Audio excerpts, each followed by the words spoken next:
Good morning.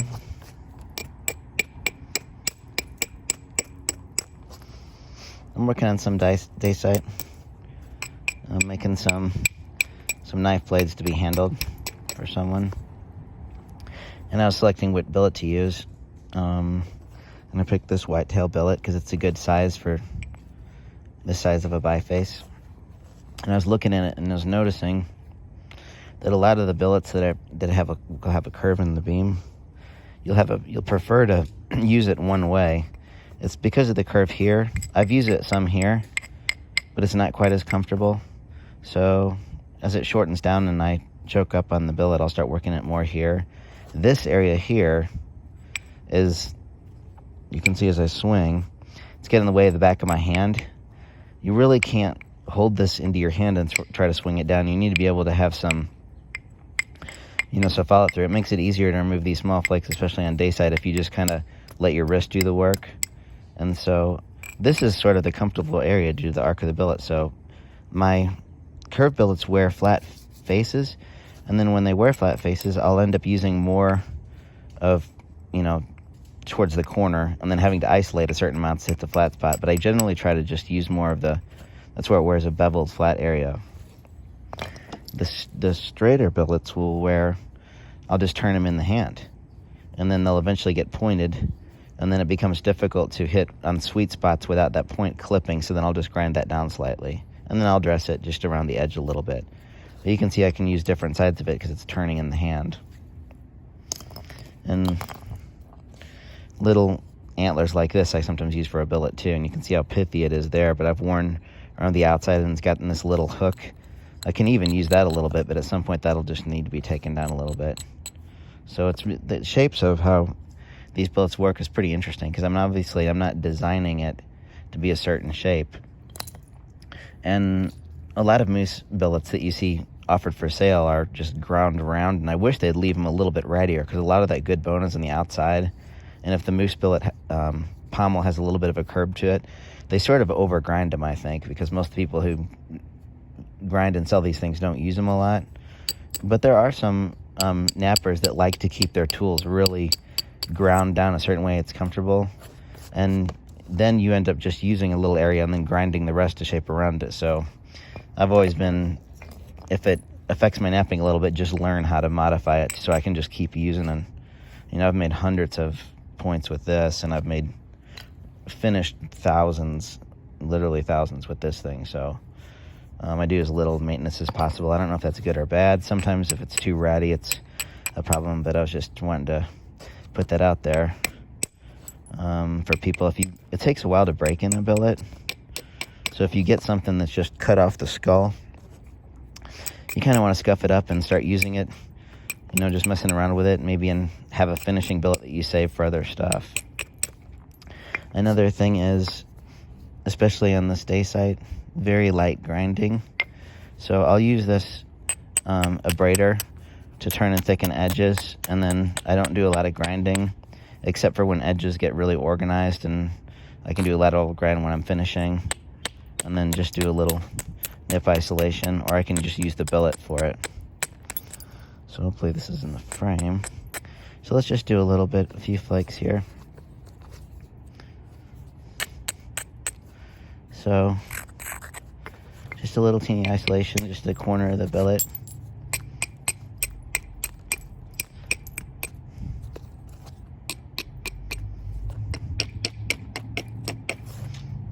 We'll need to do some flakes here, and then we'll need some flakes here.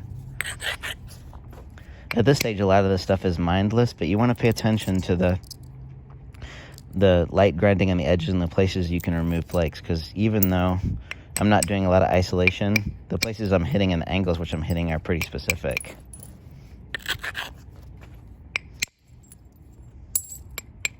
This is good practice material because it takes so little force to remove flakes.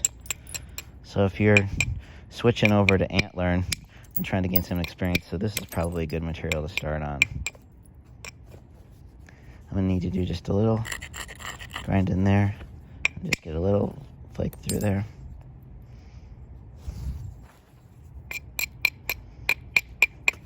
And it's also fun at this stage to hit,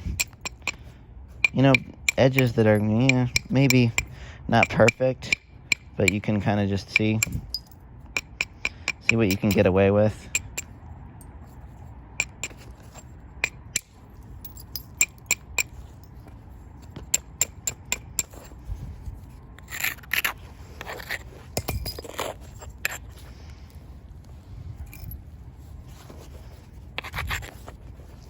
So this little spot, I'll just try to catch the little corner. This is an occurrence that I have a lot with dacite, that I have to remind myself every time. When you have arcing swings that are down on tougher cherts, the strength of the material will keep that flake intact.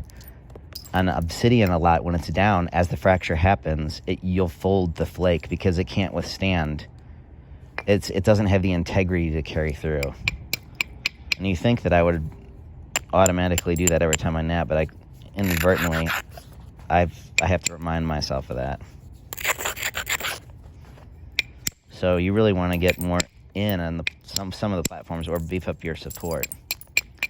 But at this stage, it doesn't matter, because we'll just do a little, make a side notch point out of this for a knife handle. So I just moved over here, and then I'll have to just build that up just a little bit. It's too isolated. You can get two sticking out for sure.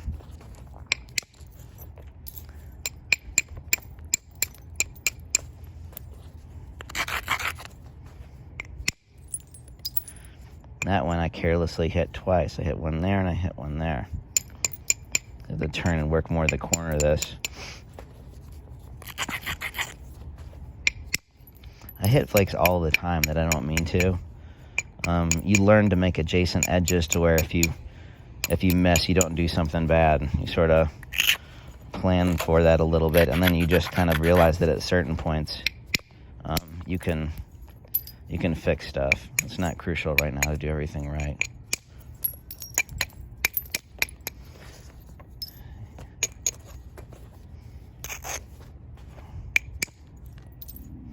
I thought my buddy was going to come over with his copper tools this weekend, but he couldn't make it, so I still need to somehow get with him and borrow his stuff so I can do that comparison.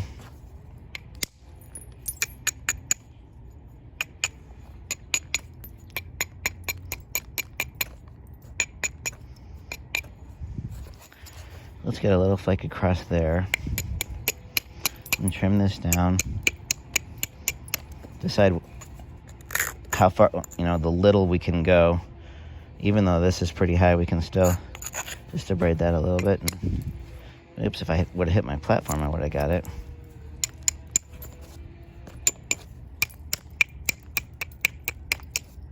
The first rock I've hit this morning.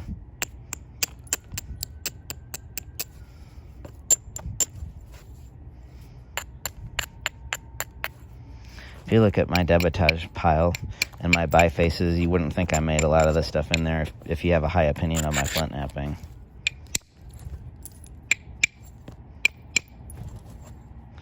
There's a lot of stuff that looks like it's really mangled up. And some of it I did mangle up.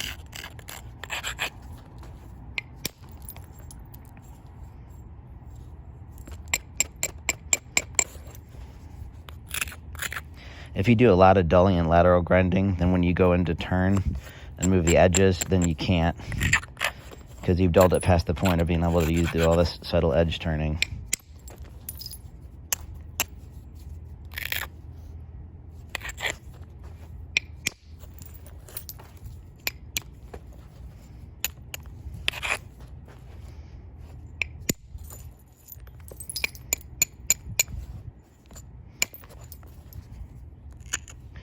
Little high spot right there.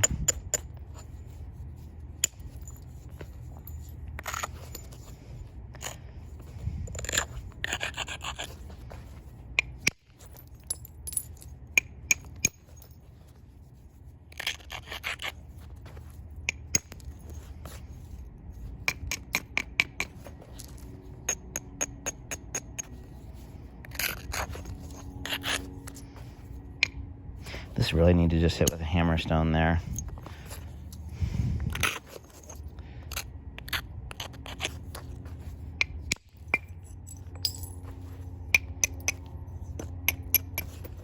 you get a feel for thickness and when you want to, turn the edges and build the body, and then which flakes are going to end up leaving you balanced. So that just comes with some experience.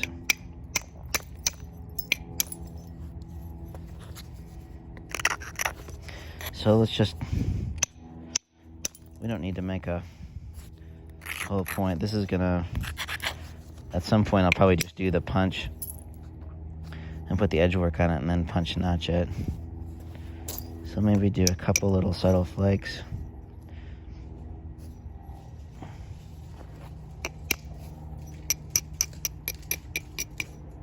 There's a lot of napping I do that I haven't put on YouTube for whatever reason.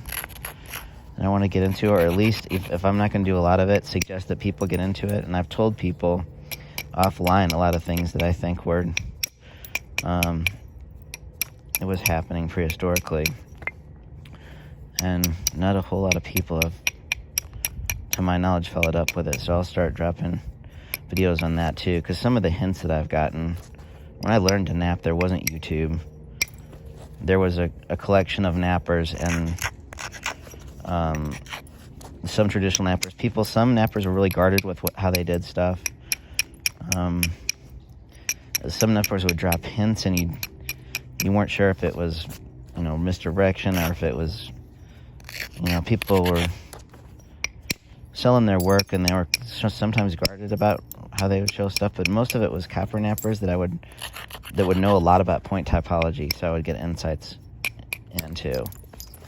And so some of the little things that were mentioned, which I can't even think of any examples off the top of my head, but it would lead me to explore different things than I was doing. And even if it was just, I was trying to read into what they were saying and it wasn't even what they were saying, going down some of those rabbit holes helped me kind of change my ideas about how to go about stuff. And so just mentioning certain things, even if you don't do it, sometimes it's helpful to people. My attitude about making arrowheads is I try to use common sense, like, how possibly could these points have been made and what tools, and so I try to just start from a groundwork of, okay, what animals do they have and what does the flake signatures look like, and is that a beginning napper or is that a technique of support that some early hammerstone work can be controlled and really nice but may not be pleasing, but it's hard to do, but you can luck into it once in a while. But I wasn't lucking into it enough to be able to figure it out, so I would just work with the different tools that I thought could possibly be used in it, and ended up, then I tried not to be too hard on myself about thinking I knew for sure or thinking that I was messing up a lot, and then just store the knowledge. And it's been better for my sanity as far as that goes, because I don't have a lot of pressure. I'm napping for me and I'm learning along the way, and I like to share that because I've got so much time in. So it feels like if I spent all this time doing flint napping, then it was worth it, because really there's a lot of the stuff that's not going to be known for sure, and some of it I'm going to figure out probably, but it's not going to be probably the stuff that I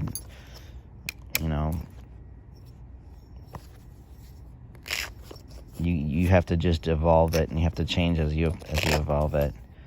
If you get rigid because you figured out that you've got a victory, it'll keep you from growing and learning different stuff, and there's always variation. So see how that's really ripply because I missed my platform totally, and the speed of it gave that undulation. Oops, that was poor flint napping.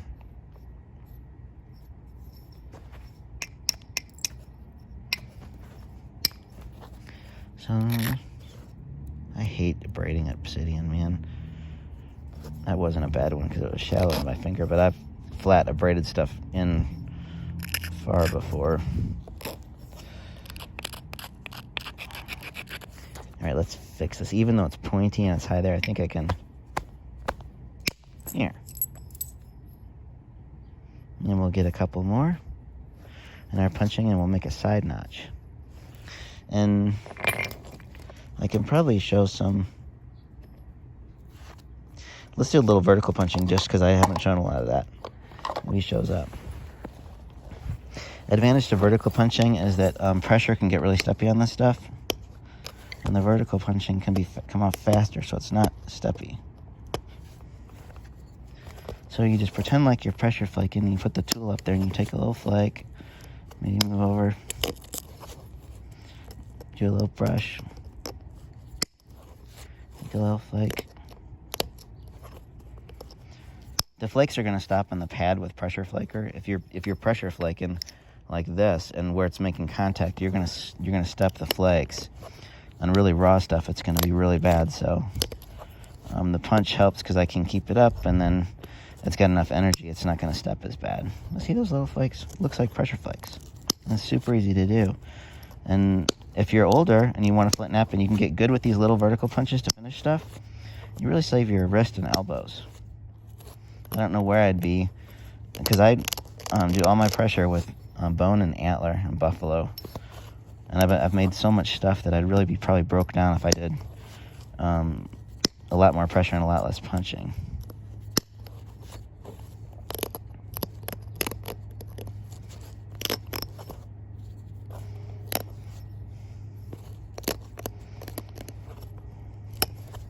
Let's get one little one down this ridge. One more. Fluting like this is no-go. You could do a black rock like this on obsidian, no problem, but antler splits with high forces, and then there's bending, and then angle issues. So when you get good at it and know your shoulders, you can do fairly well on certain kinds of stuff, but it's not as reliable as getting sideways with the antler. And I could do more vertical punching on this too with a larger punch, no problem, but I think I'll switch to the other punch.